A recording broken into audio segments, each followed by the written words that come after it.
Hello guys, and welcome back to the With a Minute to Go podcast. As ever, if you're watching on YouTube, make sure to subscribe to the channel, like the video if you do enjoy it, and smash that notification bell so you do not miss a thing. As ever, you can also find us on Spotify by typing in With a Minute to Go or by clicking the link via our social medias on Instagram and Twitter at A Minute to Go Pod. Now, you can probably already guess what we'll be discussing today. Not sure how we're going to get through this really, but it'll be a worthwhile therapy session for myself and Lewis as we dissect England's agonising Euro 2020 final loss on penalties to Italy. We'll also touch on our Euros predictions we made before the tournament and briefly discuss some potential transfers. Starting with that England game though, it's going to be a difficult one to talk about.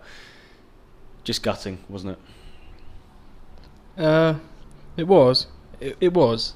I think I'm over it more than quite a few people are over it though. It's just, it does feel like a missed opportunity, and you don't know when you're going to get an opportunity like that again. The best team won on the day, but as I said, it is a missed opportunity. Everyone says, "Oh, there's a World Cup in 18 months' time."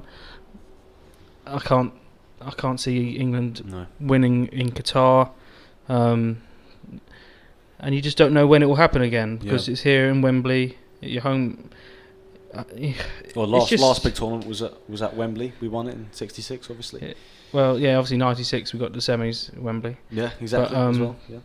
We obviously do better on home soil, and we might, with the way the fans acted on Sunday, we might not get a tournament on home soil anytime soon. No, I don't think so. I don't know. It is a missed opportunity. The squad is a good squad. It's not. I don't think it is the best squad in Europe, and that's why we didn't win it. I don't think it's one of the best squads in the world, but they did well. It just feels to lose it on penalties is if Italy won in normal time, you'd say okay, fair play, they're the better team, and they are the better team. Yeah. But to lose it on penalties is always more gutting, isn't it? I think when it gets to sort of the semi-final, final sort of time, I don't think it's hugely about the amount of talent a squad has. And you say we're maybe not the best squad in the Euros or in the world or whatever, but I honestly think it's a real mentality thing, and maybe that showed with the inexperience of the players with the penalties, and maybe Italy, which we'll come on to, wanted it slightly more at the start of that extra time. I remember one instance when Verratti chased down the ball and pressured, I think it was Rice, and it went straight out of play, and that sort of signalled to me that Italy were up for it and wanted it slightly more. Maybe that's harsh, but that's how it looked to me towards the end of the game. We'll start off with Luke Shaw's opener. What a goal! I mean, it couldn't have been a better start, could it? You could see it coming. You could see it coming a long way off. It's a great ball out from Kane out to Trippier, or was it to Walker? I can't remember now who it was to. It was to Trippier, and Walker did the overlap run, didn't he, to put the defender off, and I saw Shaw at the back post and I was like, get it there, get it to. I mean, it was a hell of a finish, and I don't know, it came a bit too early perhaps, and the game plans change because you don't set up to score in the first 2 minutes, so you want to start well, and that sometimes can affect you because then perhaps the game plan was to get a goal ahead and then try and hold on, but you don't want to try and have to hold on for 88 minutes. No. But you don't want to not take the early lead. It's so hard. It's difficult, isn't it? You take the goal whenever they come because they might not come. But in the end, it proved too long to hold on, and I don't know. Italy got what they deserved, but it was a great start, and we always remember that moment. But sadly, it'll just be that moment. Yeah, exactly that moment. And I think you never anticipate scoring that early. It was almost like as well that party atmosphere before the game was carried into the game, all the way in, and obviously we scored the goal. And for me, it didn't feel right after that. Obviously, the first 20-25 minutes, we looked alright. Didn't have any clear-cut chances really, I don't think. And Italy just took command, I think it's fair to say. They did, especially the second half of the match of normal time. We couldn't lay a glove on them. We couldn't get really near their goal, and their goal was coming. That was one of the phrases, you could see it coming. It was coming. That was it. It was the way it happened was disappointing. The way it fell after a great save by Pickford, straight there for Bonucci to turn it in. It was unfortunate. Bit of luck, but I think they deserve that luck, to be honest, Italy. Yeah. It's just it does feel like a chance gone, a missed opportunity. But you can't fault the players' effort, I don't think. No.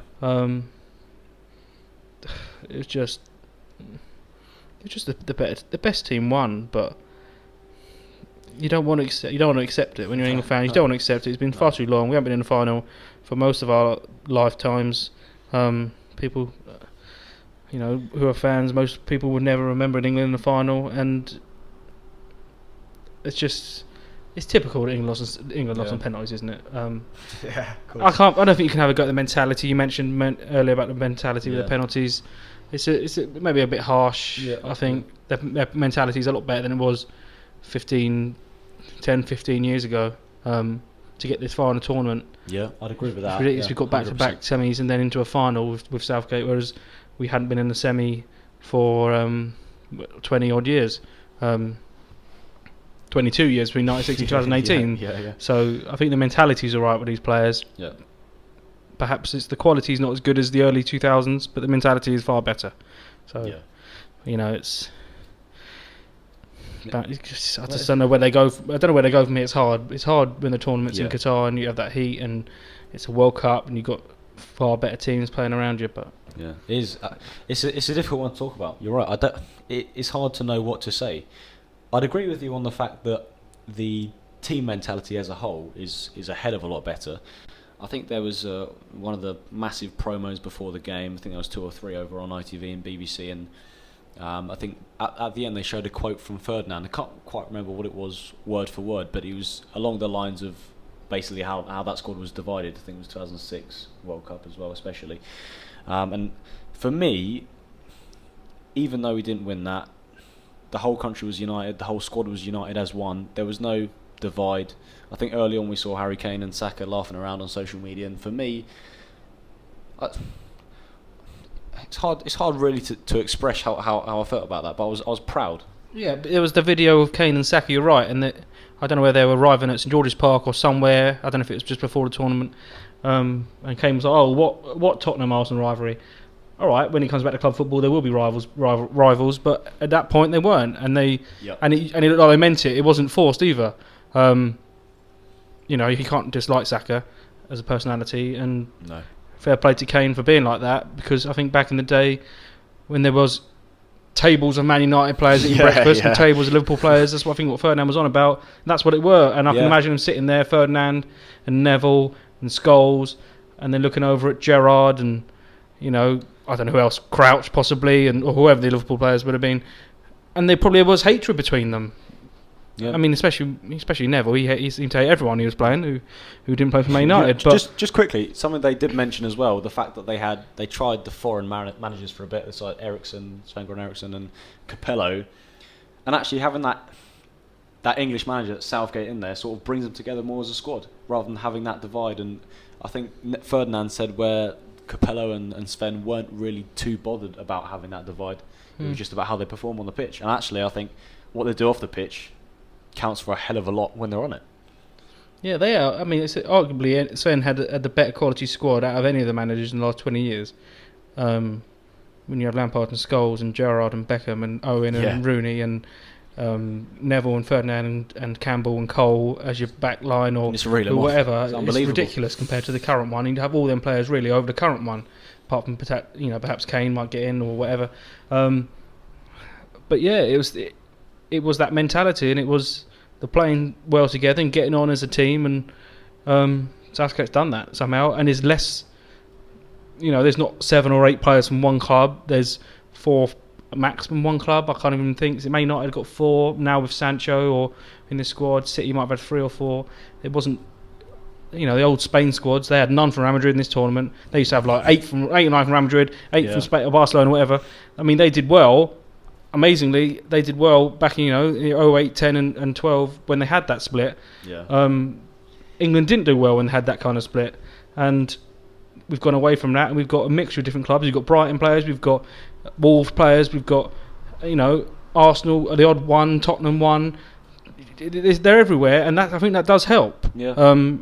And the fact they're young as well, they haven't built up that hatred of each other on the pitch like Neville probably did with some of the other players, or not just Neville, but you know what I mean. I think that helps as well that they're young. But I think it's the fact that back in the sort of early 2000s, you think about a prime example would be the Arsenal versus Man United. The many battles, obviously, one of the most famous ones would be people that don't play for England, Vieira and Keane, but like you said, Neville, a lot of hatred between those two teams. The Premier League was, for me, a better standard back then, and that's why I feel like the relationships between the England players when they got together probably quite weren't as good, because the Premier League was that much better. And you had, whereas now we talk about the big six, back then it was maybe the big two, the big three. Chelsea were just about coming into it, but the big two really were Arsenal, Man United. Obviously Liverpool chipped in with a lot of good English players, but that's why, for me, the relationship probably wasn't as good back then as it is now. No, I agree, 100%.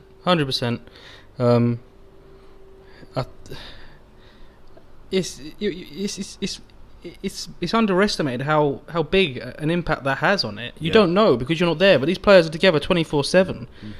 Especially now in the bubbles. I mean, they are normally winning tournaments, but now you can't literally go anywhere. You all stuck together, and you have to get on. And if you don't, it's going to affect. You don't have to be best mates. You don't have to be hanging around with each other, in your rooms and all doing all this and whatever. You just got to get on, be civil with them, and I think they can. Maybe back in the day they weren't with them, and I don't know. It's fair play for Southgate for doing it. He's put a lot of effort into doing that and getting the squad harmony right, rather than not, just picking the best players on talent wise. I think he's been very smart with his selections, and I think he's done well on that aspect since he came in. Obviously replacing Allardyce. Was it 2016? Just after that tournament, obviously Hodgson went out, and then Allardyce came in September, and then he was replaced pretty soon after, wasn't he? 67 days, I think it was. Something like that. So he's had a lot of time to build for this. Obviously, the first World Cup, getting to the semi-finals, he's had 5 years since that 2016 point, near enough to this one. So I think you're right in the fact that it's underestimated the squad harmony and how much of an impact that has on the players on the pitch, making those connections. Obviously, you watch enough football. All the football from the Premier League has been on TV this year, so you know what sorts of runs, what sorts of things players do in games, and that obviously helps. So yeah, I think we've sort of gone away from the game because that's what we want to talk about. But we'll get back onto the game. 67th minute, Bonucci equalised. It was coming, but it was almost. It was, for me personally, it was strange because I felt like our goal had some sort of wall surrounding it and nobody was going to score, and I didn't feel like Italy were going to score. And then it was the first. It was like, oh, they've scored. First goal from open play, wasn't it? Well, does it count as open play? It was a bit of a set piece kind of thing.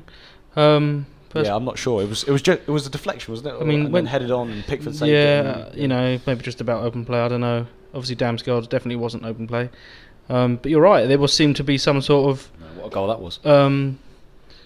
Force field around our goal in the tournament, whatever happened, and maybe that force field was Jordan Pickford because he was arguably, people could argue him being the goalkeeper of the tournament. Obviously, I don't think he is. I've got to say sorry about that because I did say, was it a couple of months back when we were discussing our England squads? You wouldn't even have a minute, would you? No, it wasn't even in mine. And what did I say? What did me and Matt say? I'm sorry, yeah. We said he never lets England down. No. He never has, and he still hasn't. Obviously, Pope was injured. The idea of having Aaron Ramsdale in goal would have made me cry for England. So yeah, Pickford. Sorry about that. Fair play. He was bloody brilliant for the whole tournament, even the penalty shootout as well. So yeah. What were you talking about there? I sort of interrupted. Yeah, we were mentioning it was more mentioning Pickford really, and I mean he probably wasn't the goalie of the tournament. He was very close, probably number 2. We'll talk about that later. Definitely. Yeah. But yeah, you were confident that England weren't going to concede 2 in the whole tournament. Didn't actually lose a match at all in normal play. Yeah. All right, Italy didn't either, but they let in a couple more goals than us. Yeah. I felt like we were the dominant force throughout that tournament, and that's why I thought there's only one team that's going to win this. It's the hype around it. It was unbelievable. The hype. maybe. Yeah, the hype's always going to be massive, and especially when it's on home soil. Especially after the year and a bit of lockdown, COVID, rubbish, and people want to get out and about, and another way of uniting the country. It always unites the country, don't get me wrong, but it felt like it had that extra added effect on home soil as well. You're like, right, this is it, this is the one. But didn't happen. I know, it's hard, isn't it? We're going away from the game again, aren't we? And we're talking more about the tournament in general. I don't mind. Yeah, but it's painful talking about the tournament when it wasn't exhilarating. I was sitting there watching Scotland, and I agreed with Souness at the end. The football ain't coming home with that team. I agree with that. And you have them moments throughout the tournament, don't you? But you bounce back, and they bounce back, and they deserve to get to the final, in my opinion. They were the second best team in the tournament. I don't know if that's the state of European football, that we are the second best team in the tournament. Nothing against our players, but we're not, as I said, we're not exhilarating to watch. We don't thrash teams. We thrashed Ukraine, and Ukraine had a bad day, but one off really, that wasn't it? It was, yeah, and you don't expect that from England at a tournament. No. I don't know. Let's get back to talking about the game and let's get through that. Right. Quickly, I want to talk about Southgate, the fact that he delayed to make subs. Now, Italy made a few in normal time into extra time, and I think we brought Saka on. Obviously, didn't turn out to be brilliant, but also the decision to bring Henderson on, and he was then taken off for a penalty. Now, does that mean that he was never in his plans for him to take a penalty, or it was a strange decision to bring him on, and then with you brought him on at 1-1 basically is what I'm trying to say, with the thought that it could go to extra time and could go to penalties. So why would you then waste a sub on someone that you don't want taking a penalty? Well, he didn't think Rice could play 120 minutes. So he just had to bring on Henderson, and they couldn't at that point think about penalties because the game could have still been done in normal times or in extra time. So I suppose so. They couldn't, and then it got to a point where it was so close to penalties that you then have to start thinking about penalties and substitutions. In the end, we played with Marcus Rashford at right back, and Saka, I don't know where Saka was playing or whoever was playing in midfield at the end because Phillips was the only midfielder on the pitch. I mean, if England let in a goal in that couple of minutes, you would have think. I mean, I don't know what would have been said. It was a cluster of players randomly dotted around. I don't know what it was. It was awful. If we conceded that, you're right. Yeah, there's Rashford taking throws at right back. What is going on here? Good throw though. I mean, we got to a point where you thought, they might not actually get these players on here. And then I know. And then he gets them on. Then he had on 3 minutes. You're like, oh my god, 3 minutes. Where have you found them from in 15 minutes of second half of extra time? Yeah. But we got through it. I think we did well to get through it in the end. Obviously, we said we did well for 25 minutes, and after that, they weren't. We didn't get battered, but they were the better team. I think in extra time was our chance to win it. Second half of the normal time, they battered us. We couldn't get it on the ball. Extra time, it's more open for any team because you're all getting tired, whether it is mentally or physically tired. Even if players have come off the bench, you're getting mentally tired. And we had a bit more of the ball, especially in the second half of extra time. And perhaps we didn't do as well we could, as well as we should have. I think that was our moment. Not that they were playing for pens, I don't think. No. I mean, it was clear we in the end were playing for pens, but idea why. I still think, I think our chance was in the second half of extra time, and we just couldn't fashion that opening at all. Right, we'll come on then to the bit I was dreading, which is the penalties. I want to start with the positives. Jordan Pickford saved 2. I think he's, for me, other than obviously the people that scored their penalties, which is only 2 of them, he can be proud of his efforts. Obviously, like we've just said, across the tournament, but also in that penalty show, I did have the utmost confidence in him to save at least 2. I wasn't expecting, though, with that Jorginho one. Don't know about you. No, I walked out the room. Yeah, we were watching it together, weren't we? I walked out. I don't remember that. Yeah, I walked out the room when Sancho had his miss because I thought, well, it's it now. Jorginho. Oh yeah. Just going to send Pickford the wrong way.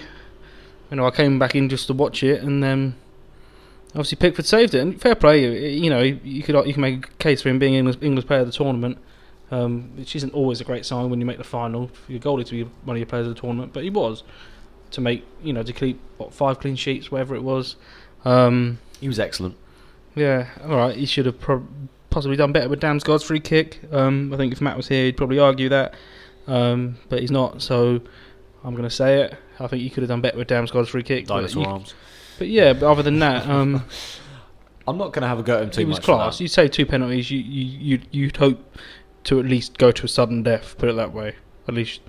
But for you to lose, before he gets a chance, I don't know. Before the other team even take a sick, it's just disappointing. It's harsh on Pickford, to be honest. Even his not just the fact that he made so many crucial saves, but also his distribution, excellent again. I'm sure, like you said, if Matt was here, little side note, it's a shame Matt can't be here, but he's busy tonight. I'm sure if he was here, he'd be buzzing about that distribution, because the whole tournament, it was excellent. And we know how good he is with the ball at his feet. And actually, I think that was one of the reasons why we said at the start of the tournament why he would definitely be number one. Yeah, it was a couple of times he threw the ball away. Was it Denmark game early in that game? Semi-final. He threw it right at... Oh, my God, Oh, yeah. no, actually... There was one where he came out and tried to volley it away, I think, and missed it. Yeah, was that Denmark or was that another game? Yeah, I'm sure. That's not really distribution though. That's no. I'm just it? talking general. Yeah. He has their moments. All goalies have their moments though, and you, as long as it don't cost you, you'll be all right. Didn't. But no, his distribution is good. Yeah. That is one of his strong points. Maybe reaching the ball in the top corner's not because of his little arms, but less said about these little arms. And he's actually he was quality, and he performs far better for country than he does club. Which as an England fan, we're not bothered really how he does for Everton as long as he does it for England, and he did. So that's it really. Let's go through those penalties in themselves then. Starting with the Rashford one. For me, whenever I see that stuttery run up, it always sows the seeds of doubt in my mind. Now, something I picked up on when I was watching it again, in the heat of the moment I didn't really notice this, but it was almost as if his left foot was placed too closely to the ball, and that's why maybe he dragged it wide. I'm not sure what you think about it. Just an observation. I don't know if it was a trick of the eye or something. It looked like to me as well, as if potentially his feet touched each other. It looked weird as they went down. I don't know if part of his heel flicked his left foot or something. Right. But then it also, you're right about the positioning as well. I think he hit it with he tried to hit it with the inside of his foot, and it was a bit too far inside near the heel, and that's why it went that far that way. And I don't know if it's because he potentially clipped his own feet, so he wasn't in the right position or whatever, because he wasn't looking at the ball, he was looking at the goalie. That's his technique. He sent the goalie completely the wrong way. I think he had with that 8 or 9 yards to put it in, and he put it wide. Yeah, with that technique, you have to score, don't you? It's an absolute sin to miss the target. Well, yeah, it is. I'm sorry, it is. It is. If you're that confident that you look at the keeper the whole time and go and decide which way based on him, you've got to hit the target. You got to. You do have to. Yeah. It doesn't matter if it's down the middle of the goal. If you're sending it the wrong way, he's not saving it. Yeah. No, you're right. That was particularly disappointing for me. To miss the target when you've sent him the wrong way. Yeah. I thought it was in at first. I was like, oh. Well, you're gonna, aren't you? But yeah. It always looks worse when you send the goalie the wrong way and you still put it wide. If the goalie does the right way and it goes wide, it's like, oh, I've seen him going, so you're trying to kick it even further that way. This time he's sent in the wrong way. He's had the whole goal to kick it in, but that's just he just didn't execute his plan as he wanted to, and he wasn't obviously in the right position to strike the ball. Similar with Sancho's one as well, sort of a bit of a stuttery run up. Obviously hit the target, but obviously his technique, but it was just a nice height and nice place. The goalie read it. That was it. The goalie's read it, and normally if he does the right way, he'll save it because he's a big guy. He's quality goalie. We'll talk about him later, but now Sancho and Rashford. I'm not sure if Sancho's taken them for Dortmund, but he has. Yeah, he has. Rashford's definitely taken them for United. I remember him scoring for you. Bukayo Saka has never taken a penalty in his senior football career. So the decision to put him on the last penalty in the Euros final at Wembley is... Well, words can't describe how angry I am that a 19-year-old is put in that position. And also, for me, what sort of pushes that up and makes me even more angry is that he's Arsenal. Yeah, I know. We can't. We all sat there as Arsenal fans and we were like, well, the last person we want taking a penalty in this situation is Saka. I'd also back it up with more opinion on the fact that it's not just because we're Arsenal. The fact we've watched him closely for the whole season, and we know when he has time to think about something, his finishing isn't great. All right, a penalty is different. He's a very instinctive finisher. He can smash one in from 20 yards, whatever. But when he's in through 1-on-1, he hasn't got that. He hasn't got that. It's for that me, clinical edge. But his penalties are different, and he just didn't hit it well enough. That's literally it. But Southgate said they practiced, and that was the order. He was number 5. Fair enough. I mean, I can't argue with that, but well, I'm going to argue with that. I don't agree with it. No, look, Saka, obviously a fantastic young player, only 19 years of age. He's got his whole career ahead of him. That's going to hurt. People, I think we've said, it could ruin him. I don't think it will. I think he's strong. I think he'll bounce back. But in terms of his technique, and we've said it all season watching him at Arsenal, we've said it before as well, it's almost like his technique isn't as well developed, and that's why I wouldn't have had him on a penalty. Maybe that's slightly harsh, but I feel like he doesn't kick the balls as well as maybe a Grealish would or someone like that. Yeah, but I wouldn't say Maguire kicks it well, and he just scored the best penalty I've seen for a long time. But he kicks it hard. Yeah, and high, right in the corner. Yeah, I can't really argue. It was a hell of a penalty, wasn't it? It was ridiculous. Yeah. But the thing is, I don't know if you were the same. Obviously, the first thing after Saka missed was obviously the disappointment of losing, and then the fact that he's Arsenal, which we didn't want that to affect him. Hopefully it doesn't. Gutted. But then I knew straight away that all 3 of them players were going to get the abuse they got on social media. Yeah. It was. And I went on Twitter straight away, and you could see people already tweeting saying, these players need a support because we know what they're going to get, and they did get it, and it would have been in their, on their timelines before that they've even left the pitch, or before, probably before. As soon as it's safe. Probably before Sancho took his pen, Rashford had some stuff on his Twitter, and the other, after Sancho's, he'd have had some. That's just the nature of the beast, and it's horrendous that people feel they can put this abuse on social media. Like, what are you thinking? Why do you feel that?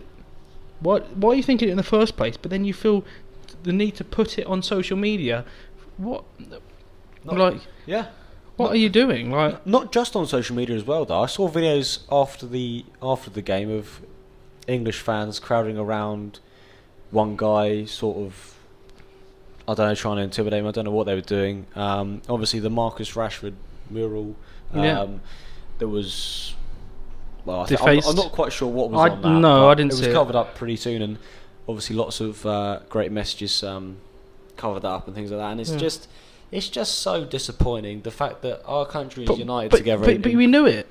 I know. You knew it as soon as you see, and it's 3 back players have missed penalties, they were going to get the abuse. That's just the unfortunate and horrible way that some football fans are.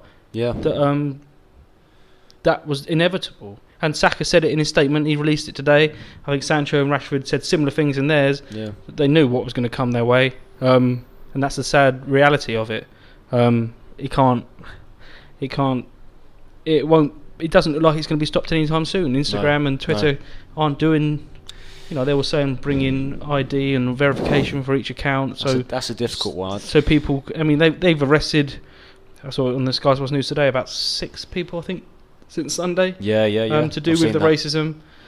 The disappointing thing is you see some of them, working. They're not kids, are they? They're not. You can't excuse it if you're young. You can't excuse it. No. But you see 30, 40, 50-year-olds doing it. And they work as. I'm not sure if you saw on Marcus Rashford's Instagram. He said there was someone in his DMs with, racist comments or emojis or whatever, with an open account in his mid-30s teaching maths. Maths teacher. Yeah, I did say something joke. like that. What a joke. He should get sacked. Yeah, I don't know if that was straight away. That might have been after the Europa League final. Oh right. Okay. I'm not sure because that resurfaced because he did I saw people. Yeah, but that whenever that it's a similar. Yeah, it's not right at all. I'm just saying that. Yeah, that might have been because that came back up again this week. It's going to keep coming out every time because every time they fail, some people just cannot resist. No, they have to do it. I don't get why. Why. One, why are you thinking it? Why are you thinking it in the first place? And 2, why are you then writing it on social media? You shouldn't be thinking it in the first place. Obviously, we know that. But then you feel the need to write it on there. What you? The amount of coverage that it's had, even in the last year, just just you look at some people and think, why? Why? You're so naive or just reckless. But take a moment, take a breath, delete the social medias if you have to. Don't just spill your mind onto it, because it's not going to be positive at the end of it. There's going to be reprimands, and like you said, 6 or 7 people I think already arrested. I'm sure that number will rise, and every time something like that happens, it will continue to happen. I'm honestly not sure about what the sort of solutions social media accounts are going to bring in. You talk about verification IDs and things like that. So there's going to be a lot of people against it. I don't mind it personally. It's so hard. There's millions and millions one. and millions of people on social media. You see how many people follow whatever Rashford, or how many millions it is. So many are fake accounts anyway. They're bot accounts. We know that. Some follow me. Some will follow you on Instagram or whatever. Yep. Weird accounts. What do they all get deleted? I think they should, but can that happen? I don't know. Just get reported. So there's so many accounts out there to get everyone to verify. The amount of money these social media companies may lose from doing that kind of thing, are they prepared to do that? I don't know. That's the thing we've got to see. In my opinion, no. And also, Probably it not. wasn't just the racism as well. The way the fans were on Sunday, some of the stories. You see, Maguire's dad's had his ribs possibly broken because he was in. I don't know if you saw that this week. What? Yeah, Maguire did an interview with the Sun a couple of days ago. Wow. So his dad nearly got, I don't know, maybe it was trampled on or whatever. Suspected broken ribs. I've seen videos as well of England fans throwing punches and kicks at Italian fans, even young boys. And then really young kids. You had all the people storming into the stadium. You saw all that barricade, people stealing tickets or people stealing seats. I said we're not going to get a tournament anytime soon if we're going to act like that. It was probably wrong to have 8 o'clock kickoff because people are probably drinking from 8 a.m. in the morning. That didn't help. Some of the videos are awful. Some of the stories are awful. Some of the rubbish in I think it was Trafalgar Square. That was. Yeah. Oh, it's just. I mean, it was cleared up the next day by some volunteers or something, but it shouldn't be there in the first place. Well, no, but sadly, that's the reality of it. That's English football fans. You'd say a small minority. You hope it's a small minority. It doesn't look like a small minority, but it probably still is, because the most people who are there are a type of football fan, if I can say it like that. And you wouldn't go up to Wembley without a ticket. I would never dream of doing that. You wouldn't. No. But some people did, and some people went because they're going to get in somehow, because it's England's final, and I've got a ticket, but I'm going to get in. And they squeeze in and they barge through the barricades where there was not enough police and security. Yeah. But even if there was more, it would have been hard, because you got 60,000 fans, or you got much more fans than there should have been there. You got people getting in the turnstiles two at a time. They're hugging and getting through. It's just stupid. England fans, the videos, it's horrendous, really. And it went on throughout the match. Yeah. People saying how behind the goal, our section had far more people in than seats. The whole of the gangways were full. People couldn't get out if you wanted to go to the toilet anyway during the game or half time or whatever, you couldn't get out for hours. So what we're saying is there's absolutely no way that there was 60,000 people in there. Oh no, you would think it'd be a lot more. It'd be 70, 75. But Wembley puts out statements saying, people who haven't got a ticket are going to be ejected immediately. How do you find them? They're all stuck. They're all in there. Yeah. They're all in. And no idea. I mean, the amount of COVID cases is going to come from this, because they're people far more than should be. And you had to have. I think you probably had to have negative tests or whatever before you went in, or at least your details and stuff like that. And I don't know. It was mayhem. And we're not going to get a tournament anytime soon. There was one sad reality of English football fans. There's one guy I saw when they were going through some of the barricades. There was a guy on the fly having a seizure. Yeah. Nobody cares. Just walk through, run through. Stewards we're trying to volley people. But there was people. Oh, you could see there were people in the concourse at Wembley, and they were kicking each other. And there's this bloke on the floor. They're kicking his head in. I'm like, what are you doing? Has he got? How do you know if he's barged in? Has he? But why are you beating him up on the floor? Was he an England fan? Was he the one on the floor? Well, they must have been England. I don't know. It wasn't wearing English. It's just it's crazy, and why? I don't get why they're doing it. And look, as I said, it's still hopefully a small minority of fans who support football in England, but these are a type of fan. Yeah. You know, if this is a few thousand fans on a Sunday, a Euro 2020 final, most fans with millions at home wouldn't be like that. No. These are still hopefully a small minority. Unfortunately, that minority reflected as a majority. Will ruin on the it day. for everyone. Yeah. It reflected on the day as a majority of people, unfortunately. And yeah, you're right, it's ruined it. And I hate the fact that we've come on and talked about this, but it did need to be talked about. But it just really overshadows what a great month it's been. Let's forget about the result, okay? We've seen lots of football, crowds have been back in, we've seen some great games. Obviously that ridiculous Monday with the 5-3 and the 3-3 and things like that. And it just doesn't need to be overshadowed by fans, and especially English fans, being idiots when we're in a final. We talk about the fact, like you said, we don't get many tournaments, and this is probably the reason why. Because things like this happen far too often. You say you don't want it to be overshadowed, but it is overshadowed because I know. Since the Sunday, the final has not been mentioned other than to do with racist abuse the players have got or the way the fans were on Sunday. That's just it. That's, you know, you can't. What do you do to combat that? It's just about trying to bring the next generation up and obviously teaching them that's wrong. We all know it is, but people don't seem to care. No. Anyway, we've gone on a bit about that, but like I said, it did need to be addressed.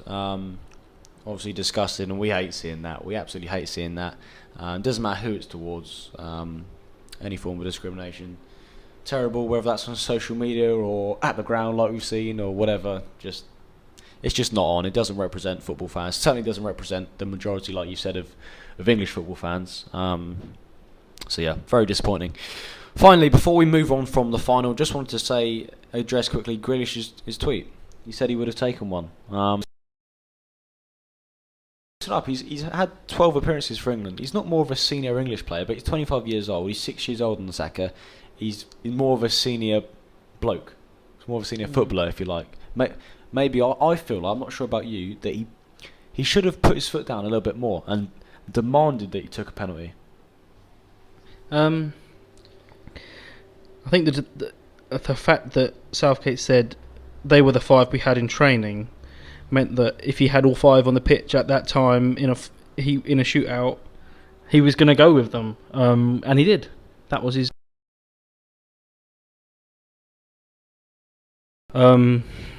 Once you practice it in training, if you're Southgate in your head, you're like, I don't want to go against this. We've just practiced this. This is what was best in training. These were the best takers in training. They've practiced in their position. You can't replicate it in training or whatever. But I know what you mean.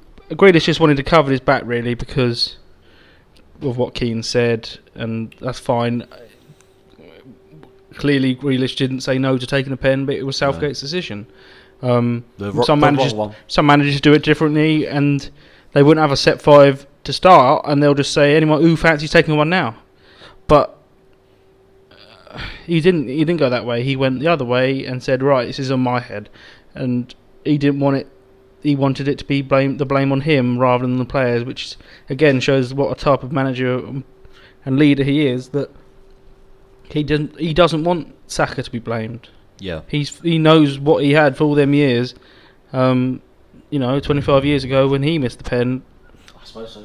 Yeah. He knows the experience of it, and so he was so quick after the game to say it was my decision. No blame on them. I picked that. You can't have a go at them. You can't have a go at people for not taking them, whatever. That was it.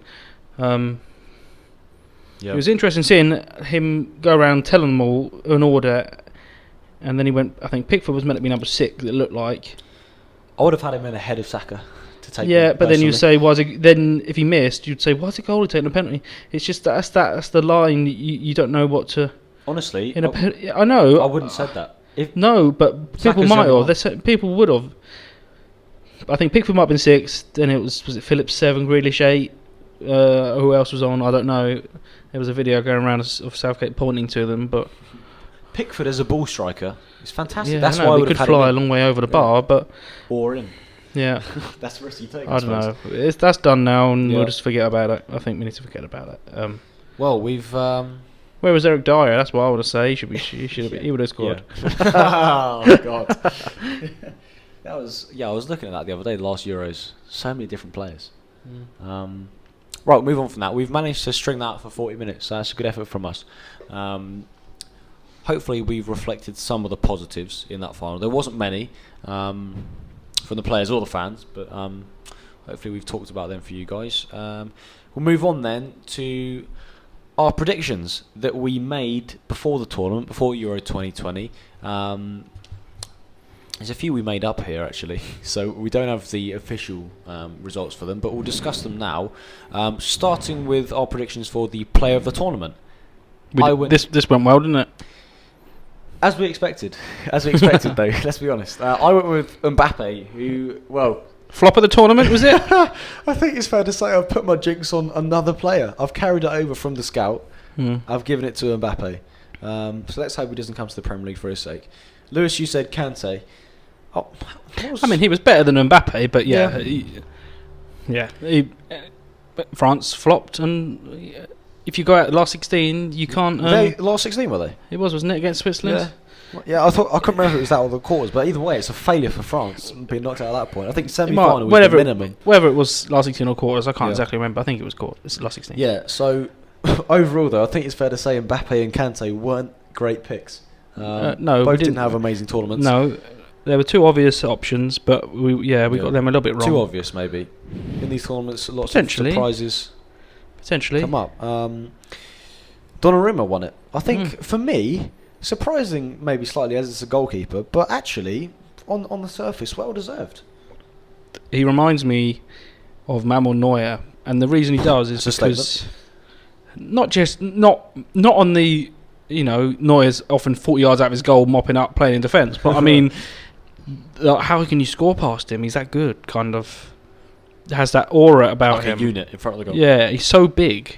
There's less goal than there is. He makes it. He covers up over half the goal. It looks like, especially when you see them penalties. You're like, blimey! If he, as I said, if he dives the right way, he is saving it. I was going to say, did that maybe play in our minds on the penalties? You think, he's big? He's huge. He's massive.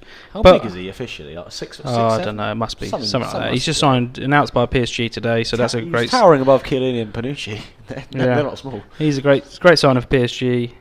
I'm not going to toot my own horn here, but I think later on in one of the other awards, I might have had him listed. So you might have done. Let's not give it away. No, I might have. So yeah, thoroughly, I think deserved player of the tournament. Though, my God, Chiesa was good in the final. Oh, Christ. What a player! He needs to be snapped up. Honestly, I saw Chelsea were looking for him a couple of days ago. Now, don't need him, do they? No, but my God, he's.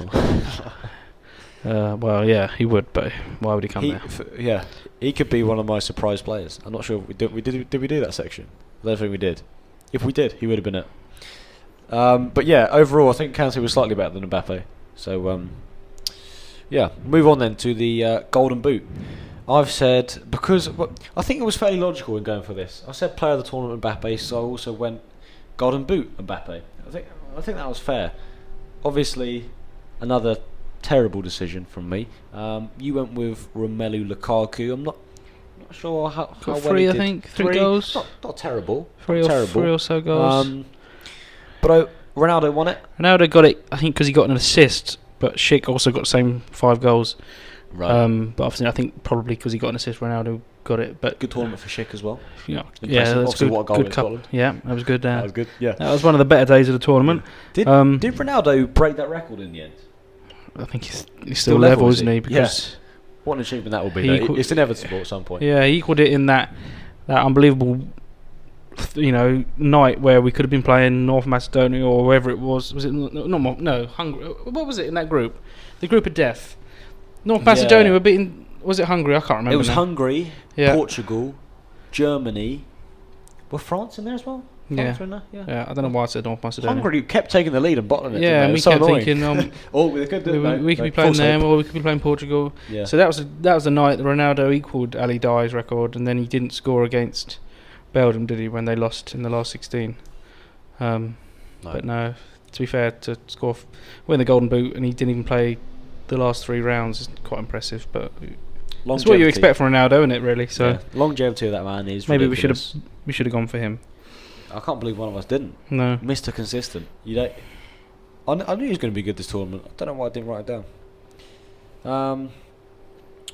But yeah, overall Lukaku was better than Mbappe again. So 2-0. Let's say that to you. Young player of the tournament. I went with Phil Foden, who didn't really feature too much. I think he was injured towards the end of the tournament as well. Yeah, missed the final with an injury. So yeah, that was. And he started one game, I think, potentially. Yeah, disappointing on my part. Obviously, with the season he's had for Man City, I did fully expect him to have a great tournament and smash it for England, but it wasn't to be for him. Lou, you went with another English player, Jude Bellingham. Yeah, but I remember when I did that prediction, I said at the time, I was like, I want to go with Saka, but I'm going to go Bellingham. I mean, I wish I went Saka now. Not that he won it, because he hasn't won it. It would have been a better shout, I think for sure. I think potentially, if he scored the winning penalty on Sunday, he could have ended up winning the young player of the tournament. Obviously, doesn't work like that, and he didn't. Didn't have a terrible tournament. Bellingham only came on, I think, once in the group stage, which is a bit disappointing. But perhaps Southgate was proven right. We didn't need him, but he'll become good again and play the next tournament probably as a starter. Yeah. As I said, I wish I went for Saka now, because I didn't think he'd play as much as he did. It start ahead of Foden and Grealish and Rashford. And deservedly so. He's quite impressive, really. Yeah. And he had a few good games. He wasn't great when he came on in the final, and then obviously it ended as it did. But if the final went a different way, he could have won the young player. But it said it went to a Spanish player, didn't it? Yeah, I mean, serious talent upcoming for England. And to be honest, I think we often say, what talent England have got coming up. But actually it's about converting and doing it. And we thought this was the tournament and it wasn't to be. And you said we were worried about Qatar in 2022. And so am I, to be honest. The project with Saka and Bellingham and all those lot might be a bit further down the line, 5 or 6 years. We'll see. I mean, it would be, they'll be 20 years old. Bellingham will be maybe 19, 18, sort of that. Well, I suppose it's December, so it'd be 19. But yeah, maybe that's a slightly longer project. But yeah, 2 English players. Saka would have been a better shout, I think. Yeah, that's fair. Foden, obviously, the it's injury. Not a bad shout. Just didn't. Yeah, didn't happen for him, did it? That first half against Croatia, nearly scored a goal against the post. Yeah, he hit. yeah. But It could have gone differently. Did an interview. Yeah. But it was Pedro who got it, wasn't it? Pedri, what a tournament, what a player. He's another fine example of someone who and it always crops up with these tournaments, these international tournaments, the World Cup, the Euros, whatever it may be. So players that you wouldn't have really thought of before crop up, and all of a sudden they get snapped up, and that's the way it goes usually, isn't it? Right, he was quality.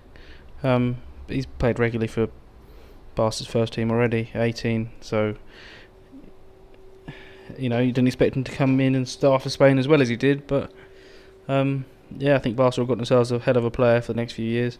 Yeah, replacing finally Iniesta and Xavi, or he's more of perhaps more of like an Iniesta type of player, but quality. It's just exactly what you expect from a Spanish midfielder. But I think Messi's only 18, isn't he? I mean, yeah, Messi's taking a pay cut, so he might have a year to try and feed some balls in for him. Yeah, that's all right, isn't it? It'll be nearly double his age, but No, seriously good player, and like I said, those players that you wouldn't have thought before, they jump out. So yeah, fair play, Pedri, great tournament. The surprise team, it's obvious. I think it's fairly obvious what the surprise team will be. Mine was Poland, who went out in the group. I only said them really because Lewandowski, and it stuck out to me, but didn't really happen in the end. You said Scotland. Love it. Yeah, but you remember when I'm not laughing at your prediction. I'm laughing at Scotland. When I said it, I was like, perhaps trying to jinx them, and it kind of did. I didn't have to jinx them. I don't think they were ever going to get through that group. Brilliant goal from Ship. Even though it's opposite to what I said, but they didn't look like scoring, did they? Apart from that cracking save from Pickford in the England game, but other than that, look, we won't talk too much about Scotland. We won't give them the time of day. No. But I think their attitude towards the tournament was summed up perfectly in that England game. I think the whole focus was, oh my God, we've got England in the group. Let's just not lose to them. And they celebrated that like a win, that draw, and it was like, come on, seriously, it's unnecessary, and it just shows how I don't want to be too disrespectful, but how small of a footballing nation you are, Well, really. then they probably celebrated the Italy win on Sunday equally as well in their homes, whatever. Oh, no. Let them do it. We got to a final. They couldn't even get out the group. We couldn't even. They scored one goal in their group. Well, it's done now, and I don't know when the next get to it. I don't know when they'll next get to a tournament. Not anytime soon, I don't think. We'll see. Based on that performance. We'll see. But yeah, let's talk about the surprise team, which is, well, it's not an official category, is it? This one, No. but Denmark. Well, Denmark, obviously that terrible incident on the pitch, cardiac arrest from Christian Eriksen in the first game. That sort of wrote the fairy tale for Denmark.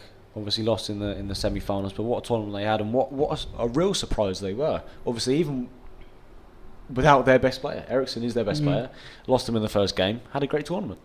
Yeah, it was more that the surprise was how they came back. I think from their first two defeats.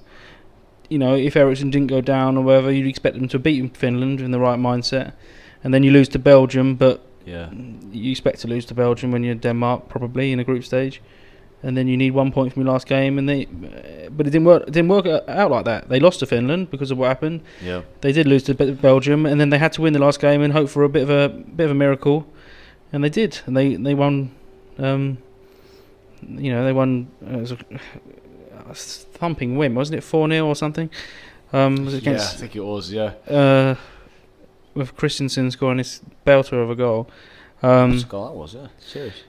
And they went through with 3 points, which helped a lot of teams out. I think that qualified England straight away and that kind of thing, because the best third place was guaranteed, and they did well. I mean, to get to the semi-final after losing your first 2 matches, Yeah, ridiculous. The whole coming back out after Eriksen went down, that takes a lot. People can look on that on the outside and they don't realise how hard that is for a team to do. So fair play to them. Obviously Kasper Schmeichel with that interview about has it ever come home slightly annoyed me, but other than that, Denmark, yeah, no, that's true. I was glad to see them do well after that. I've got to be honest with you. Yeah, they were good. They're not all your household names necessarily. We knew a few of them.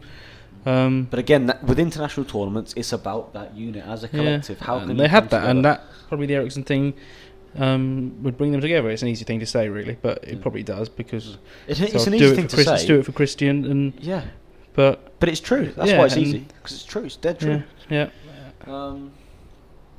So yeah, Denmark with the surprise team, deservedly so. Fair play, and it was nice to see that. Best goalkeeper. This was another unofficial category. I went with Rui Patricio. Didn't have a standout tournament. Portugal, well, Portugal knocked out In the last 16, weren't they, Last by 16, Belgium? Yeah. So not a great tournament. Here you go. Donnarumma, best goalkeeper. Yeah, I you think said. I've got that one. I think I've got that award. Won. Yeah, You've won the game. Yeah, Fair that's play, not- Donnarumma. What tournament? We Yeah, already no, talked about it's him. a good shout from me. I was thinking about it at the time. I think when I said it, it was he's a free agent, so he'd left AC Milan at that point. Shop window type. Yeah. Yeah. Well, you could kind of, but I just felt You could looking. say that. I just felt looking at it. I wouldn't want to say Lloris, because that would have been obvious with France, but then I didn't think it would be Lloris because I don't really rate him. I wouldn't have had Pickford as my choice, and I went Donnarumma because how good, I knew how good he was. I think he was even better than I thought in this tournament. And I'm glad I got one right, because I think none of us got any other ones right. No, I didn't. No. Got close. So I think I've won these predictions already. Yeah, you've won. Yeah. All right, well done. No, Donnarumma, great tournament. Fine figure of a man. As well. I know he's a big guy, isn't he? Yeah. Right. Player to watch then. Another unofficial category. I said Gerard Moreno. Wasn't a terrible shout. He didn't play a lot. No, Didn't. he did okay. It wasn't a player to watch though. I don't think anyone was scared of him. Lou, you said Jamal Musiala. Yeah, youngster for Germany. Obviously could have played for England, but decided to play for Germany. He became one a couple of times, I think. But just didn't have the impact that I thought he could, but I'm sure he'll be good in the future. He's already played quite a few games already for Bayern Munich, so to play at that age of 18 at a club like Bayern Munich, 30 or 40 Bundesliga games or whatever it is ridiculous. So I think he'll be a regular in the World Cup team in 18 months' time. But yeah, we might have been a bit off of our predictions there. like normal then. I don't think it's fair to put one player as a player to watch. I don't think there's a right answer for this. But if I had to say someone, what's his name? The Belgian winger, young guy. Yeah, I know who you're thinking of, but I can't think of his name. Let me have a look, because was it who was he? I can't remember who he was playing against. It was at the Allianz Arena. That's all I remember. I think was it France? God, my memory is so bad of this tournament. You know exactly who I'm thinking of, though. Yeah. God, let's have a quick look, because he had a hell of a tournament. Didn't really do a great deal in terms of goals and assists, but definitely one for the future. Let me try and find him. What is his name? Preparation at its finest here. He's on looking at the results, trying to find this bloke's name. Yeah, I know exactly what you mean. It's like he slipped my mind now. Let's have a look. See if I can find him. God, Doku. That's the one. Doku. Yeah. Doku. He did look good. He was good. I can't remember what game it was. This is great preparation, isn't it? Yeah, But, I know. Was it Belgium? Was it Italy, Belgium? Italy. Quarter final. Insigne scored that great goal. He caused the Italy defence a bit of trouble. Especially the right back. I'd never heard of him before, but he's another one. Yeah, like he's been linked with a couple of big moves. They come out of the woodwork in this tournament. In any international tournament. He's only 19 years old. He just turned 19 on 27th of May. Yeah, hell of a player. One to watch for the future as well. Yeah. Surprise player, if we had that category. Finally then, winners. Well, it wasn't to be. I said it's coming home. I said England. I was close. You get nothing for second place in this game. No, you're spot on. I was closer than you. You said France. Yeah, I think France were the. I was tempted to go for France. I think they were the. I can't say reliable pick. I think they were maybe one that a lot of people would have gone for though. Wasn't to be. Obviously, Italy running out, deserved winners in the end. There's not really too much more we can say about that. It's a category with a definite answer. Yeah. For once, we were wrong. Yeah. You were a little bit wrong, less wrong than me, but you were still wrong. Still wrong. So. Yeah. All that matters is we were wrong. Yeah. Right then, we'll move away from the Euros. It's done now. The Euros are done. Let's forget talking about it. Let's forget about it. Has it even happened? To the season. Fans back in the Premier League grounds. Let's talk about buzzing. Arsenal losing to Hibs in the pre-season friendly. Let's not talk about that. Half the team hopefully won't be there next season. Well, that was a shop window game, wasn't it? Well, they didn't do very well for themselves if it was shop window. No. Right, we'll move on then, and we'll touch on a few transfers. I think you've got a few ready, Lewis. First one. Well, no, it's just a few rumours going about, isn't there? Starting to hot up now. The Euros are done, even though Haaland wasn't at the Euros, but Chelsea. The reports today, it's Sky saying they made a proposal to Dortmund, cash and Hudson-Odoi and Abraham for Haaland. That looks very unlikely, though. Wow, okay. That looks very unlikely. Yeah. Apparently, Hudson-Odoi's people came out and said that he won't be going in a swap deal. English players to Dortmund. Well, yeah, you can see it. I can see it. You could see it, and Abraham wouldn't be a bad replacement for Haaland, I don't think. But Dortmund was it 175 million euros this summer? What? If it was straight cash. Whereas next summer he's available for £75 million, less than that release clause. I think what Chelsea are trying to do is, because they feel that next summer so many teams will want him at that lower price. Right. Yeah. They're trying to sneak in and get him at a price where they can afford it, but not many other teams can afford it. If any teams can afford it this summer, and if they go in and buy him, that's it. Your 75 million release clause next summer's gone. You can't get him. We've got him now. We've paid double what we wanted. Double we could pay next year, but we've got him now. He's our player. Next 5, 6, 7, 10 years, whatever it is. I get that. I still don't think it will happen this summer. They're just trying to test the waters. Dortmund, at the minute, aren't budging, and they'll just seem to be happy to let him go next summer. But You know what? First thing I always think about when people say Haaland to Chelsea, and it's been going on for a few months. What a kick in the teeth for Werner. He's had a terrible first season. It takes time, you know. But he wouldn't. But I think he'd play on the left then. Do you think? Yeah. You have your front three of Haaland, Werner, and I don't know, who would you play on the right? You could play Pulisic, you could play Ziyech, you could play Mount on the right if you wanted to. If he doesn't play midfield, you got Havertz floating around somewhere. Obviously, you could play an inverted two, Werner and Havertz, and then you got your wing backs bombing on outside them. You don't really need wingers, so I still think Werner would play. I think Tuchel likes Werner. He just wants a striker. Giroud looks like he's off to AC Milan. Is he? He's in Milan now, they're saying, so that'll be done. Looks like. I'd have him back at Arsenal. Yeah, you would, but Arsenal need to move for the me. future. Obviously, different situation, different players, but that sort of Werner one season and then bringing in Haaland reminds me of a situation at Arsenal where Lacazette signed, had 6 months, bringing Aubameyang. It does. Even though maybe he might play, it does. Perhaps, but Werner wasn't Tuchel's signing. But I think I don't think Werner should be as the main striker.